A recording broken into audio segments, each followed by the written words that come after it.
Was there ever a guitar player who played as fast or loud, jumped as high, or ran as fast across the stage as Eddie Van Halen? You might find a few after he came along, but you'd be hard-pressed to find one before him. Eddie was definitely a focal point and main reason so many came to see the group Van Halen. He had the looks, the chops, and the energy when it came to showtime. Let's take a look back on his early life and see just how he put it all together to become one of the greatest players in rock history.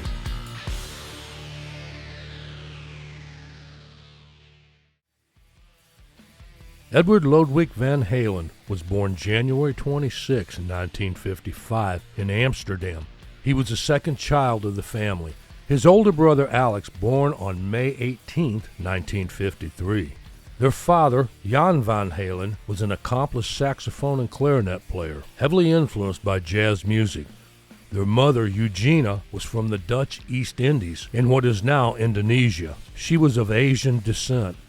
Music started at a very young age, with both boys taking some piano lessons. Alex moved on to the guitar and Eddie to the drums, but it didn't take them long to figure out they got that backwards, and soon Eddie was on the guitar and Alex went to drums. The family moved to Pasadena, California in 1962, where Eddie and his brother Alex became naturalized U.S. citizens. Eddie, Alex, and three other boys formed their first band when they were in the 4th grade, calling themselves the Broken Combs. They performed at lunchtime at Hamilton Elementary School in Pasadena. Eddie later said this performance was the key to his desire to become a professional musician. There were a few other bands called the Space Brothers, the Trojan Rubber Company, and then came Mammoth, which featured Eddie on lead vocals, Mark Stone on bass, and Alex on drums. When the band needed a PA system for gigs, they rented one from a guy named David Roth. Alex says that Eddie's singing just wasn't cutting it, so since they were already renting the PA from him, they just asked Roth to join the band. Later, in 1974, they replaced bass player Mark Stone with player Michael Anthony, and when they found out the name Mammoth was already taken by another band, they changed the band's name to Van Halen. David Lee Roth was the one who suggested the name. Eddie and Alex both thought the name kind of made them seem conceited, but finally agreed to it. They kept playing gigs locally around Pasadena, and then David went west into L.A., and got them an audition at a venue owned by Bill Gazzari. Bill says, "They called for an audition, and every Sunday we had the Battle of the Bands showcase, where we would hear 7 or 8 bands, and they would do one set." This started back in '64 with groups like The Doors and Iron Butterfly coming into play. Gazzari goes on to say, "In Van Halen's case, we hadn't called them back right away, so David placed another call. I said we could bring them in one night and they'd be the opening act for 2 other bands. So they came in and they were pretty good, but they needed a little more work was the way I would classify it. I talked with David because he did most of the business, and he was polite, which was a rarity in rock and roll. In the 3 years that they played here, they played 2 and 3 weeks at a time. Then they started headlining." Bill Gazzari, later known as the godfather of rock and roll on the Sunset Strip, was to say that Van Halen was the best band to ever play at his club. Eddie said that Gazzari's was a breakthrough for him. "You know, I got kicked out of clubs for playing too psychedelic. We had to audition there at least 3 or 4 times. A guy would come running up in the middle of a song because I was too loud. But I didn't play that loud deliberately. The amp only sounded like an amp if it was all the way up. So I did everything from keeping the plastic cover on it to facing it against the wall to putting styrofoam padding in front of the speakers." Getting all those gigs out of Gazzari's kept them working and most of all playing consistently. And Eddie's playing kept improving more and more. The playing style of Eddie Van Halen was taking shape and really starting to get noticed during this period in his life. Let's talk about this some. How did Eddie's guitar style get started? Well, here's what he had to say about it. He once claimed that he'd learned almost all of Eric Clapton's solos in the band Cream, note for note. "I've always said Eric Clapton was my main influence, but Jimmy Page was actually more the way I am, in a reckless abandon kind of way." I think I got the idea of tapping from watching Jimmy Page do his Heartbreaker solo back in 1971. He was doing some pull-offs on open string, and I thought, wait a minute, open string? Pull-off? I can do that. But what if I use my finger as the nut and move it around? I just kind of took it and ran with it. Now, George Lynch of Dokken said in an interview that he and Eddie saw Harvey Mandel of Canned Heat tap in the 1970s. This may be true also. I seem to remember seeing an old Woodstock video out there. I think Harvey was tapping in one of them. I looked for it, but I couldn't find it, so I won't swear to this. Eddie wasn't the first to tap, but to me, and in my opinion, nobody could do it better than him. So let me hear your thoughts in the comments section on this. After spending time at Gazzari's, a local radio personality, Rodney Bingenheimer, helped them move over to the Starwood Club in West Hollywood. It was at this club that Gene Simmons and Paul Stanley of Kiss first heard the group. Gene was immediately interested. He took them back to New York and produced a demo tape on them. But from all accounts, it seemed that was about it, as he pushed them off to his manager, Bill Aucoin, who wasn't really interested. Gene finally tore up their contract and went off on tour with Kiss. Eddie says, "We had this bitchin' sound demo tape, but didn't know what in the hell to do with it. This tape contained a lot of the songs that would end up being on Van Halen's debut album."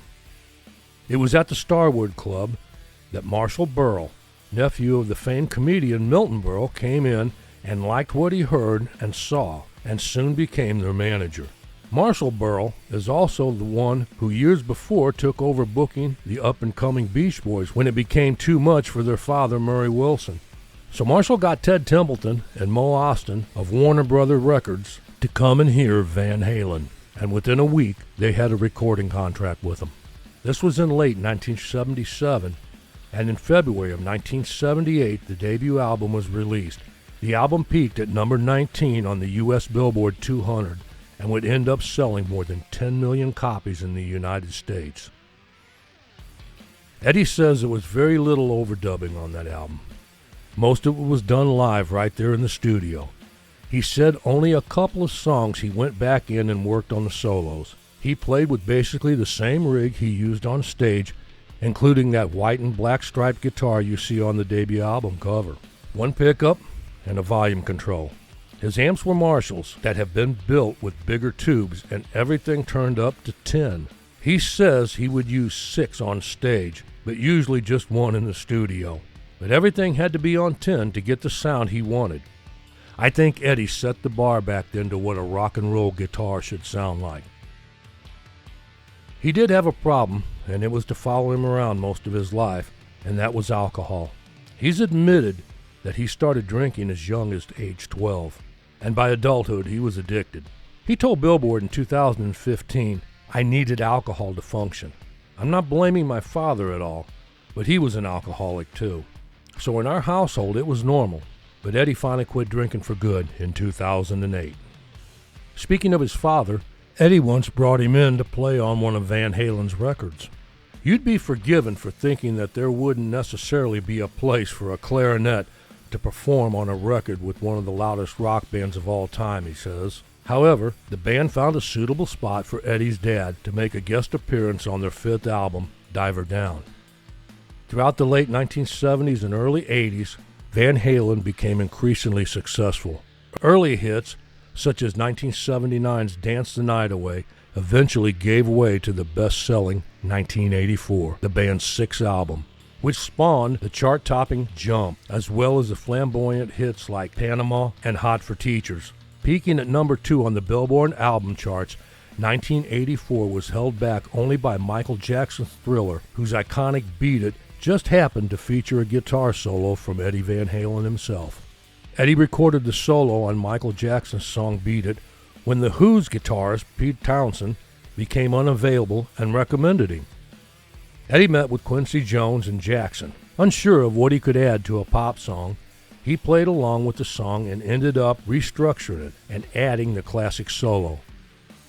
In a 2012 CNN interview, he said, "I listen to the song and I immediately go, can I change some parts? I turn to the engineer and I go, okay, from the breakdown, chop this part, go to this piece, pre-chorus, to the chorus, out. It took him maybe 10 minutes to put it together, and I proceeded to improvise 2 solos over it. I was just finishing the second solo when Michael himself walked in. And you know artists are kind of crazy people. We're all a little bit strange. I didn't know how he'd react to what I was doing. So I warned him before he listened. I said, look, I changed the middle section of your song. Now in my mind, he's either going to have his bodyguard kick me out for butchering his song, or he's going to like it. And so he gave it a listen, and he turned to me and went, wow, thank you so much for having the passion to not just come in and blaze a solo, but to actually care about the song and make it better. Eddie was so pleased he refused payment for his work. Ironically, Jackson's Thriller went to the #1 spot on the charts, pushing Van Halen's album 1984 to #2.